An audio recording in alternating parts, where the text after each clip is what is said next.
Okay, we're going to call this Finance Committee meeting to order. Present are council members Cost, Bub, Blake, Marmee, and Labutus is sitting in for Mark Frazier. So first item on the agenda is a request for appropriation to provide for the issuance of not to exceed $2 million of bond anticipation notes in anticipation of the issuance of bonds for the purpose of paying for the cost of Buckeye Corridor stormwater plan sewer improvements and all necessary appurtenance thereto, and declaring an emergency. Ordinance 1839 will renew a $2 million note that was issued initially for stormwater issues related to the Buckeye Corridor. This bond anticipation note has been around for a while, and this is the final time it will be renewed. In approximately April, we'll be issuing a bond to pay this off over, I think, 20 years. So this is just one more renewal, and it's till April. Okay. Motion by Bob. Second by Cost. Any questions and or discussion? Mr. Blake. Mr. Chairman, Mr. Johnson, I'm just curious, not particularly to this piece of legislation, but overall at where we are with debt, if we're relating to the city. I know you and I had probably a year ago or so now had a discussion about the kinds of notes that we have and the kinds of bonds that we have, and I don't know if that would be, if you have that information available to provide to council so we have a clear understanding of how much debt we're actually incurring. I know this is just a renewal, but it just overall, we're spending a lot of money with using debt, and I just would like to get a better understanding of where we are with that. I can provide that, but I can't do it now. I can't keep the books in my head. I understand. So, with our general obligation debt, we're only allowed to issue so much during a certain period of time, and we're moving toward the upper threshold on that right now. That's one of the reasons we're moving to revenue bonds, because that eliminates the debt as general obligation. So that would free up our ability to borrow more general obligation debt. But I don't have the the numbers right now. Well, maybe even after Thanksgiving, I'll meet up with you and we can even one-on-one go over some of that if you wouldn't mind. Oh, that's fine. Okay, thank you. Sure. Any further questions? Seeing none, all those in favor signify by saying aye. Aye. Those opposed, the motion passes 5-0. And hold on just a second. Autumn, just for the record, present are council members Cost, Bub, Blake, Marmee, and Labutus. I didn't have the microphone on, so I had to tell her who was here. Sorry. Next item on the agenda is a request to provide for the issuance of not to exceed $1 million of bond anticipation notes in anticipation of the issuance of bonds for the purpose of paying the cost of water system improvements and all necessary appurtenances thereto, and declaring an emergency. This is another $1 million bond anticipation note that's been tacked on to the Buckeye Corridor debt for a while. We're just renewing it again for another 6 months. At that time, it will be part of that $5 million note we've been talking about recently. This will then become a revenue bond along with the $5 million. We'll be issuing $6 million in revenue bonds sometime in April. Motion. I have a motion by Bub. Do I have a second? Second by Cost. Any questions and or discussion? Seeing none, all those in favor signify by saying aye. Aye. Those opposed, motion passes 5-0. Thank you very much. Mr. Frazier is now present, for the record. Next item on the agenda is a request for legislation for an ordinance consolidating two bond anticipation note issues of the city of Newark, Ohio, and declaring an emergency. This piece of legislation just consolidates the two that we just discussed, so we only have one instrument then to sell. Okay. Motion. Motion by Bub. Second. Second by Frazier. Questions and or discussion? Seeing none, all those in favor signify by saying aye. Aye. Those opposed, same sign. That motion passes 5-0. Thank you, very and much. I hope everyone has a nice Thanksgiving. You too. You're not staying for a meeting tonight, I take it? I have someplace I have to go. Next item on the agenda is a request for a resolution authorizing and directing the mayor of the city of Newark to prepare and submit applications to the Ohio Attorney General for the Ohio Law Enforcement Body Armor Program funding during the 2019 year. This is a new grant program from the Ohio Attorney General's office, and we are going to submit an application for 20 vests. The split is 75 from the state. Workers' Comp Fund is actually funding this program for the UG, and 25% from the city. The split is $7,900 for Newark, $23,700 for the state, grand total $31,600. Motion. Second. I have a motion by Frazier, second by Bub. Questions and/or discussion? Mr. Frazier. Do you know when this is going to be awarded? I know it's... It will probably be in the early summer of 2019. It's a reimbursement grant. So. Any other questions or discussion? Seeing none, all those in favor signify by saying aye. Aye. Those opposed, same sign. That motion passes 5-0. Thank you. Thank you. Next item on the agenda is a request for appropriation in the amount of $8,300. Thank you, Mr. Chair. This will come out of the unappropriated balance. This is for the impound lot clerk. You might remember about a year ago we moved that clerk from the Street and Traffic Department and we put her into the police station. She's also helping do some other duties there to cover down at the police station where needed in addition to that. Motion. Second. Motion by Bob, second by Frazier. Questions and/or discussion?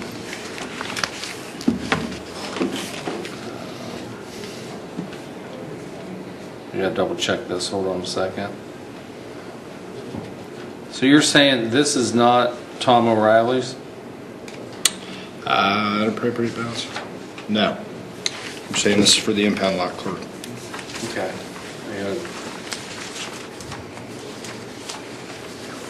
It must be on the one from last week. Okay, never mind. Any further questions and/or discussion? Seeing none, all those in favor signify by saying aye. Aye. Those opposed, same sign. That motion passes 5-0. Thank you. Thank you. Next item on the agenda is a request for appropriation in the amount of $30,000.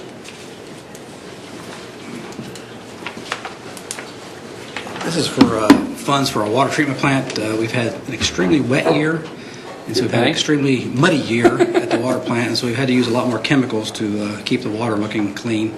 And so this is about a less than a 10% increase in our chemical costs, but we need $30,000 to finish out the year. So we spend somewhere over about $350,000 a year on chemicals out there. So. Motion. Motion by Frazier. Second by Bob. Any questions and/or discussion?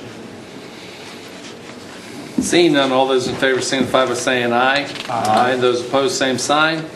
The motion passes 5-0. Thank you, Roger. Next item on the agenda is a request for appropriation in the amount of $89,824.68. Thank you, Mr. Chair. As you know, you and Councilman Cost were in the bed tax meeting.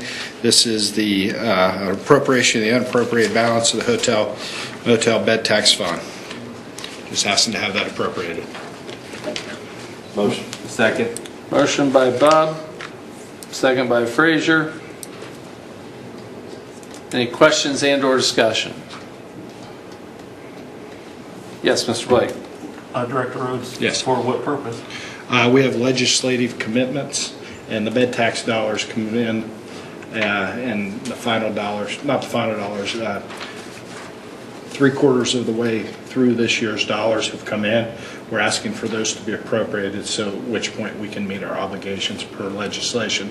If you remember back in 17, we legislated a certain dollar amount for the soccer fields, for the canal market, for the ice arena, and those things. So we're meeting those obligations. Additional things that were talked about at the bed tax committee were $2,500 for Newark High and $2,500 for North Catholic. Thank you.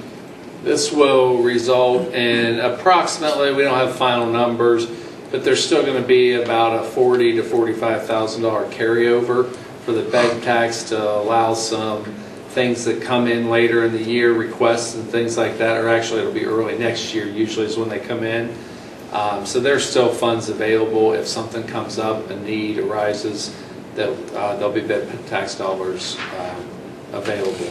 Usually these are utilized towards things that generate additional bed night stays to kind of keep that fund just churning and churning and churning. So that's kind of what they're intended for, and try to stimulate economic development and growth in that capacity. So, sure. Will we be having new legislation to update the distribution then? I think we did a 5-year legislation, so that'd probably be 2021 when we'd be bringing that forward. Yeah. But to answer your question, yes. I have a question. Yes, Mr. Frazier. Are we on par with what we expected to collect? Yes, we are. Okay. Any further questions? Mr. I Frazier. actually do have another question. I remember when we passed that initial legislation, we had discussions with Cherry Valley Lodge. Have you had any updates regarding Yes, remember, that's a good question. I had lunch with John Rosen today, just to kind of bring us up to date on where the lodge is at. And they're beginning renovations. They're getting ready to close down a certain number of rooms so they can do FF&E upgrades, furniture, fixtures, and things of that nature. They will be closing down their food and beverage for a period of time during that time, but they are going to keep a certain amount of rooms open. They've been doing some exterior work out there. We were out, we went out, there was a group of us went out there about 45 days ago, and they were working on all the trees and the overgrown trees and things of that nature. But planning. And if you go in the lodge, they've got the appointments that they're going to make to the rooms and stuff right out there in the lobby. So it looks like they're moving ahead. In all fairness, they ran into some things that were unexpected that they're working their way through. Thank you. And they have a guaranteed amount of payment that they'll pay us over a scheduled period of time. Right, and that- Even during those down times, we're guaranteed certain minimum payment they'll pay us. Right. And since we're on that subject, to date, they paid us about $34,000. And this was the year where they just paid off bed stays, and next year, the minimum amount that they will pay us will be $60,000 per our agreement. Any further questions and or discussion? Seeing none, all those in favor signify by saying aye. Aye. Those opposed, same sign. Motion passes 5-0. And next item on the agenda is a request for appropriation in the amount of $2,488.80. Yeah, this is for EMS coverage at football games, for Newark City School football games, and they basically have reimbursed us for that. We paid it in advance, of course. They reimbursed us, and they just want to put it back into the overtime account. Motion. Second. Motion by Bob, second by Frazier. Questions and or discussion? Seeing none, all those in favor signify by saying aye. Aye. Those opposed, same sign. The motion passes 5-0. Thank you. And with that, this Finance Committee meeting stands adjourned. All right, we'll call the Service Committee meeting to order. Those present are myself, Rath, Cost, Bub, Blake, and Lang. Up first, we'll consider ordinance number 18-40, annexing certain territory generally described as being .53 acres, more or less, located in Newton Township to the city of Newark. Mr. Rhodes, you have the floor. Thank you, Mr. Chair. I I think 1840 and 1841 are probably related. I believe these are up on Mount Vernon Road. 1841 is dependent upon 1840. I think you're right. And what the intent here is to annex these into the city of Newark, and they're going to build a Super Duke out there. Okay? Motion. Second. Motion by Bub. Seconded by Cost. Any questions from the committee? Questions from the audience? Seeing none, all those in favor of passing this on to full council signify by saying aye. Aye. All opposed, same sign. That passes 5-0.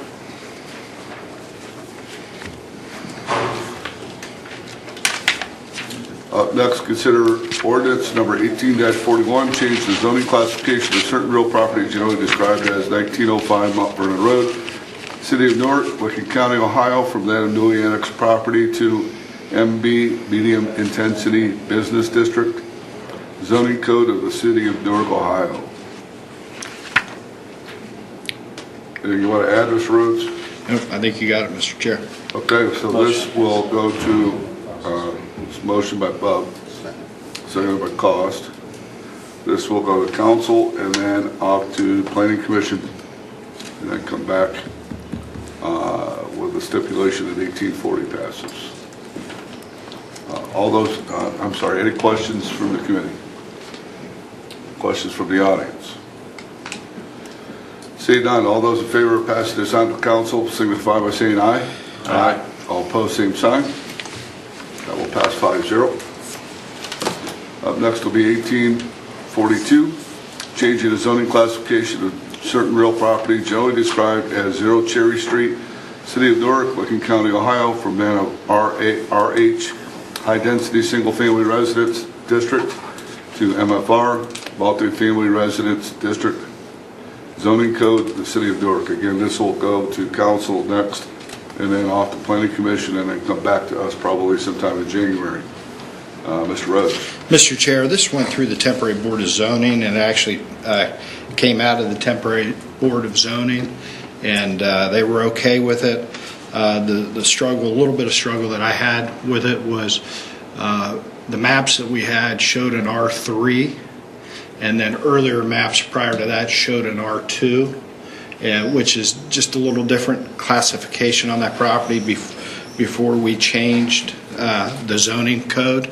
And because there were competing maps, although I believe the R3, because when we checked, that's how the property was transferred. It was transferred as an R3. I thought, just to clear up anything, we ought to just do this in the light of day. So I called the property owner and I asked the planning commission to kick it back to council. That way it can come here, it can come to planning commission, there can be a public hearing, and then there could be another public hearing at council. That's great. Motion. Motion by Bub. Second. Seconded by Cost. Any questions from the committee? Any questions or comments from the audience? I'd like to speak. Please come up to the podium, please. State your name and address for the record.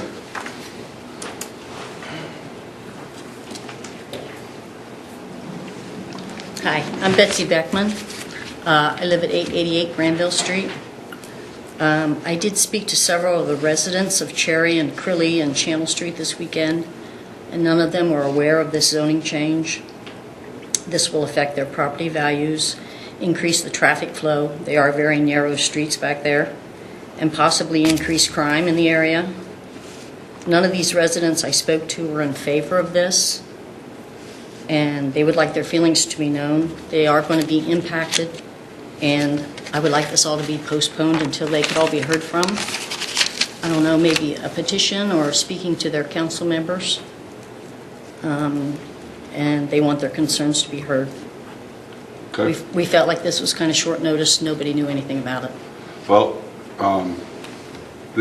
just so you know, that there will be no decisions made tonight other than to send this to council. The way the process works is if we vote to send this out to council, which is more than likely going to happen. It'll be read at council in 2 weeks. At that point in time, it'll be assigned to the planning commission. The planning commission will discuss it and have a public hearing regarding it. which Okay. is an excellent time for you and your neighbors to express your concerns. Would that be in the newspaper? They'll be notified, the neighbors in the surrounding area will be notified. Okay, There you go. okay. And then, Planning Commission will make a recommendation. They will send it back to council probably in January. Okay, And then at that point in time, we'll have a second public hearing. So if they want to come and speak at that time, they can as well. that would be great. And then at that point in time, all 10 of the council members are going to vote yea or nay. Okay, So that's kind of how the process works. And it's long and drawn out, so there's nothing short plenty of notice time or- for us. Or you have plenty of time to do Okay, whatever damage you want to do, all right, thank you. so to speak. Okay, any other comments or questions from the audience? Mr. Hall, Mayor Hall. Mr. Chairman, likely that will be a planning commission on January 8th, and that is at 6 o'clock in this room. But we want to check back, after it goes through council. I mean, there's a few steps there, but that's one, it's always the second Tuesday of the month, unless there's a holiday interruption there, and it's 6 o'clock, and that'd be the planning commission. And as the chairman said, there will be a public hearing there. That's the process of that. And then when it goes back to council, which would probably be on the 22nd, because we got a holiday, that would be its, It'll go. Planning Commission will make a recommendation, it'll be read in February. that's right, you're It'll right. go back to council probably the last meeting, February, first meeting, March. Huh? That's right. So January 8th That long? for public hearing. Reconfirm that, please, with us, Paul. Then you're right, it'll come back for February 12th, the decision, to Planning Commission, and then it'll go to council probably on the 4th of March at 7 o'clock. And that's another public hearing before council makes that decision. Again, that's a tentative kind of schedule, but please call in, we'd be happy to let you know that. Thank you. Thank you. Yep. Did you get all those dates? I did. Did. All right, any other questions or comments from the audience? Any questions from the committee? Anybody care to make a motion? Oh, we already have that interview, I'm sorry, Bob Cost. So seeing no questions or comments, all those in favor of sending this on to council signify by saying aye. Aye. All opposed, same sign. That passes 5-0. Up next, we have resolution number 1895, authorizing cable lights and directing the Director of Public Service to enter a lease purchase agreement for the lease purchase of a new electronic scoreboard for the use of Don Edwards Park's baseball facility. I believe we have a presentation on that. We Mr. do. Rhodes. Thank you, Mr. Chair. I'm just going to take a minute here and say that we're very, very happy with our arrangement with the YMCA and the way they run the ball field. We're continually working together to bring more energy into those fields and into that area of town. And tonight, Adam Jenkins, who runs the fields, is going to make a presentation to council. I appreciate all the members of council who took the time and energy to come in and meet with us one-on-one or two at a time to get it updated on where we're at, where we're going at the ball field. But Adam's here tonight to do a public presentation. Thank you. Thank you. Thank you for meeting with me tonight. I know you guys are busy, so I appreciate you taking time out of your night to present. For the record, could you start off with please stating your name? Yes, and my address? name's Adam Jenkins, and my address is 1998 Dumont Street. So I have a presentation, a brief presentation for you guys if you want to position yourselves where you can see it. And then, Mr. Blake, if you wouldn't mind. So, like Service Director Mr. Rhodes said, the purpose of this project is to bring a new scoreboard down to Don Edwards Park. The purpose of the scoreboard, quite frankly, boils down to about three different reasonings. The first of which is the ballpark and the fact that the scoreboard system we currently have is outdated and will need replaced. The second of which is the potential longevity of the scoreboard for creating funds for Don Edwards Park. But then thirdly and most importantly is the fact that it is a community-based project and a community-based asset that would benefit everyone as a whole. So just briefly, what it is it's a how it's unique compared to other scoreboards is traditionally the scoreboards that you see are the square box ones with the blinking lights, and that's all they're able to do. They're just simply a scoreboard for the sport that they are advertised for. Where this one is different is, as you can see from the presentation, it is a full digital display. The reason that intrigues us and is more beneficial for not only the community but the ballpark as well is because of the versatility on it. I won't bore you with the details, but the reason that we are interested in it is from an advertising perspective. We believe that by creating some funds through the scoreboard with advertising dollars and the agreement that we have preliminarily laid out with the city and the YMCA, we have an opportunity to fund the ballpark for years to come to ensure that the community and everyone involved can continue to use it.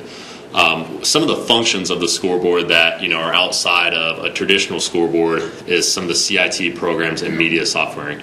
As you can see from right there, you have a live screen at the top with a center section that displays the scoreboard, and then the bottom section that displays the ads. We've put together a marketing and presentation scheme for some of the advertisers that we've spoken to that involves several different layers and packages that goes anywhere from the small media ads you see down at the bottom to full-blown 30-second commercials like you see on TV. Where we're hoping to get the community involved with this is we've went out and we've spoke to Newark High School, we've spoke to the branch, and we spoke to Heath High School, all of which have the CIT programs that collaborate on stuff like this. And basically what they have is they have programs and kids in these schools that are creating these content that can be displayed on this. So what we'd like to see is, regardless if you're a baseball individual or not, these kids can create this programming, say if Newark was to have a senior night, and then come down and see it on display, which is exciting. The exciting thing is we also plan on using the fields, the scoreboard, and the facility as a whole for events outside of baseball. This past year, we had 721 baseball games down there, with 32 of the 50 states represented in our tournaments. We also had 3 leagues with 20-plus teams from the local areas. And in that, we also had soccer and lacrosse that participated down at the field. We've worked with the city to add the soccer, lacrosse, and then a sand volleyball league for the coming years, all of which we hope to utilize this event for. Some of the other events that we'd like to utilize the scoreboard for are community movie nights. We hosted 4 this past summer. We'd like to double that number. These are free movie nights that the entire community is invited out to. We have a range of games and activities.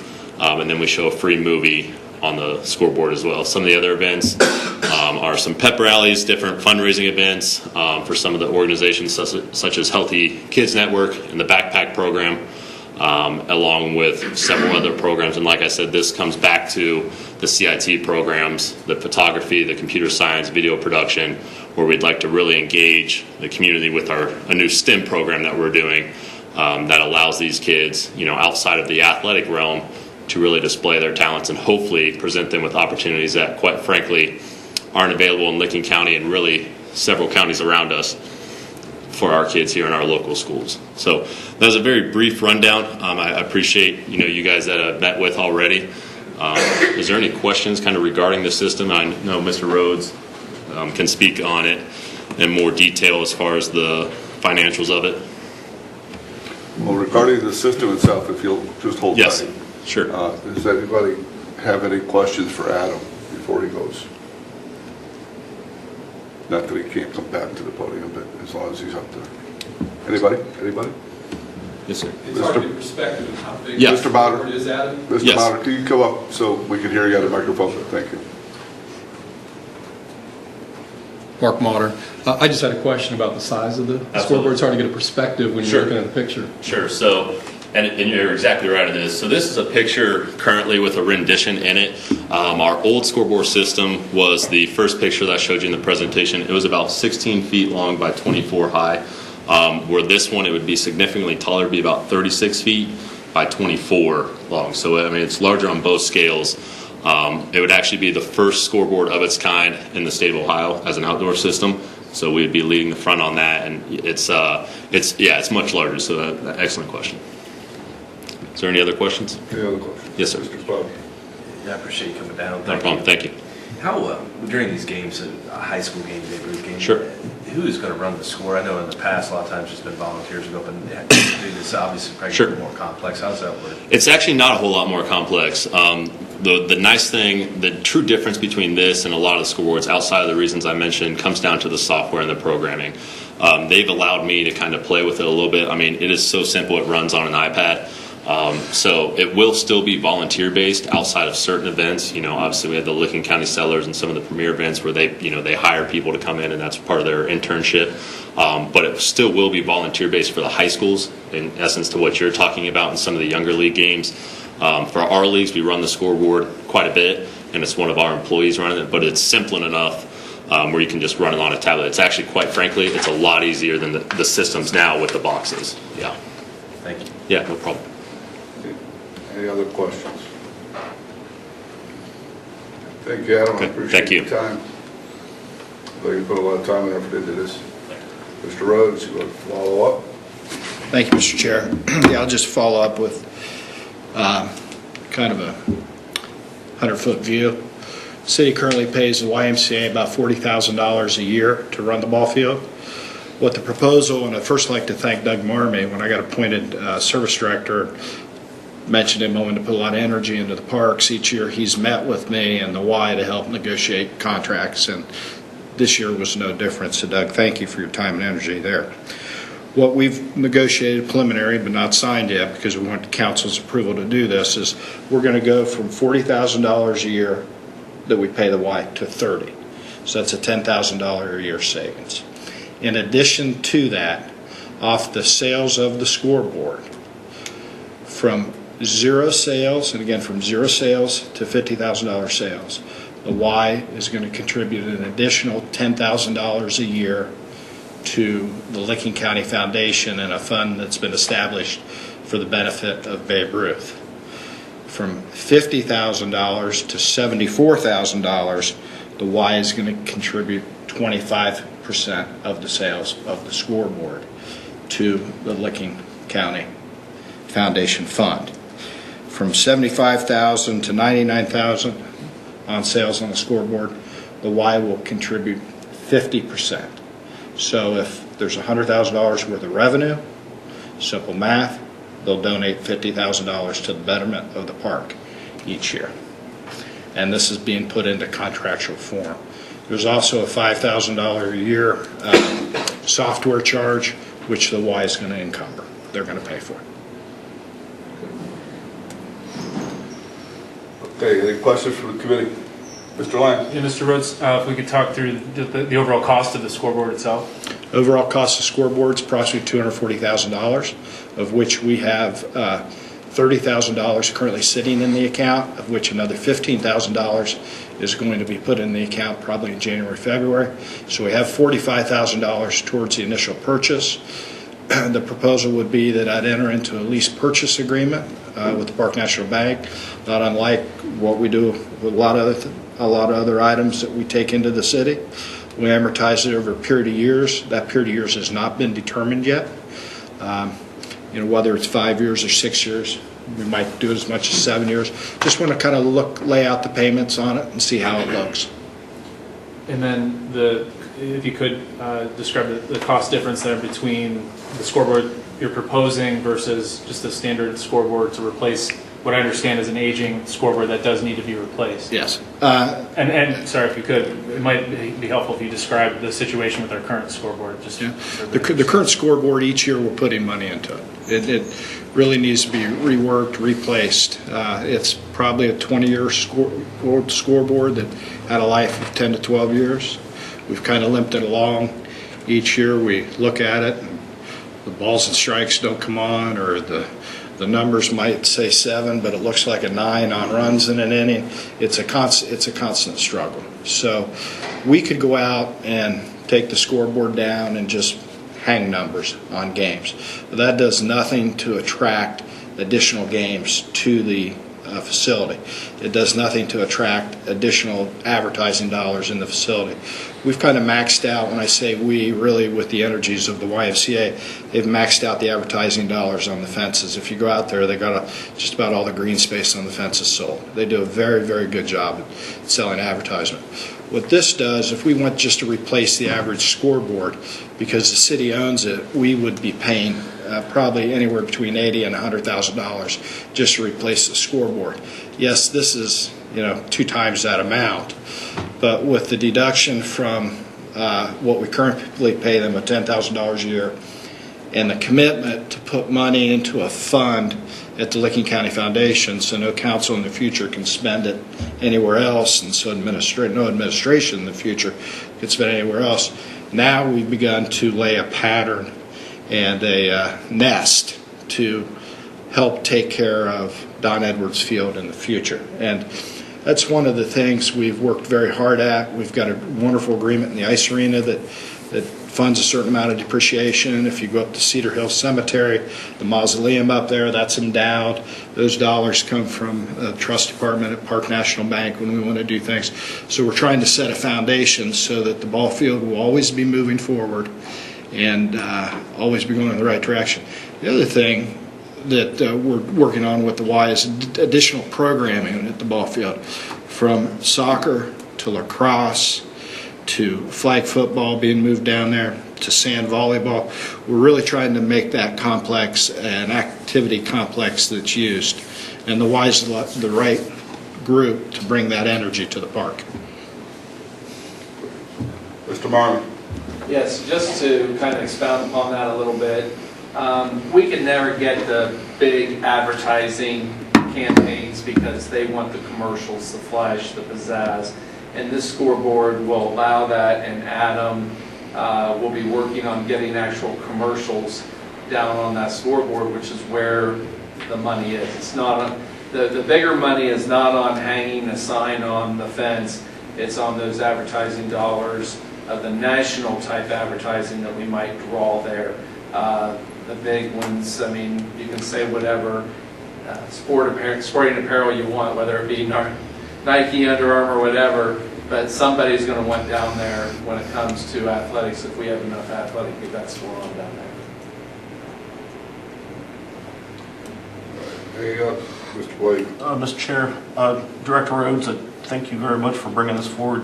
I think this is a great asset to bring some highlights, some investment into an area of town that desperately needs it. So I appreciate you and the mayor and the YMCA working together to bring focus to Don Edwards. It's kind of a place of pride and a hidden jewel in our city, so thank you for all the efforts you're doing with that. My question is, and even when we had met on Friday to talk about this, and it's might be more for, see the law director's office is out in the audience. My question was related to the more we put into amenities, the more people are going to possibly want to rent our facilities. So I'm concerned about people that, I mean, do we have any type of policy related to groups who we can rent our facilities to, or is there anything situated as to, now that people are seeing things upgraded and major investments being placed into these things, it's going to bring attention to them. And so I'm just wondering what types of groups are able to rent these facilities, and if we have any policy in place that would protect us from particularly hate groups. I mean, I just don't want, there's groups that particularly we probably don't want to be using our facilities, and so just wanting to protect ourselves. So I'm just concerned about if we have any type of facility use policy or anything of that nature. I don't know if you know that or not. No? Okay.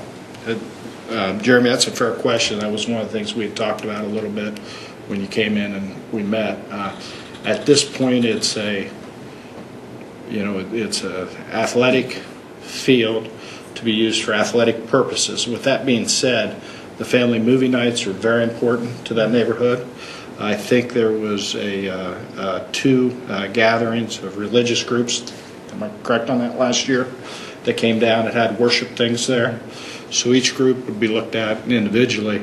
I don't believe we'd let a hate group come down there. I just want to make sure we're protected, though. Yeah. I understand that as leadership changes and things, we say that verbally, but we need to have some type of policy or something in place to make sure that's in concrete. Can I add? Sure. Something?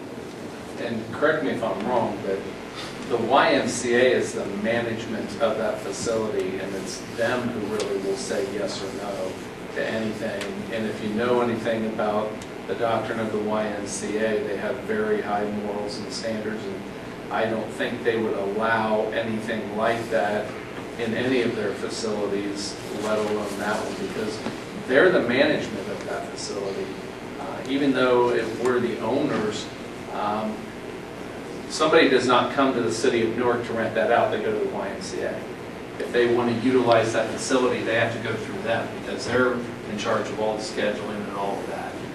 I think that the YMCA with our agreement would definitely entertain anything that we might have or wishes or anything like that. But I think push comes to shove, and correct me if I'm wrong, David, but don't they pretty much have the final say as to what goes on down there? Yeah, they take input from us. Right, exactly. And, but pretty much yes, with the lease, kind of like the hours of operation at the pool. Right. Jeremy, I don't think what you're asking is out of line. I know, and with all due respect, I would appreciate an opinion from the law director's office. I mean, Sure. You're the lawyers for us, so I appreciate that. So. I'd be more than happy to do that. Thank you so much.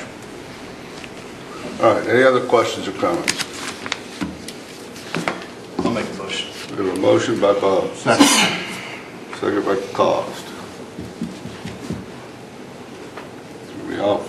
Thought you were throwing your voice. Any other questions or comments? Seeing none, all those in favor of passing this on to council signify by saying aye. Aye. All opposed, same sign. We'll move forward 5-0. Again, thank you, and thank you for the time each and every one of you spent on this. Thank you. Thank you, and thank you, Mr. Marmy, and thank you, Andrew. Appreciate your time. Service Committee is adjourned.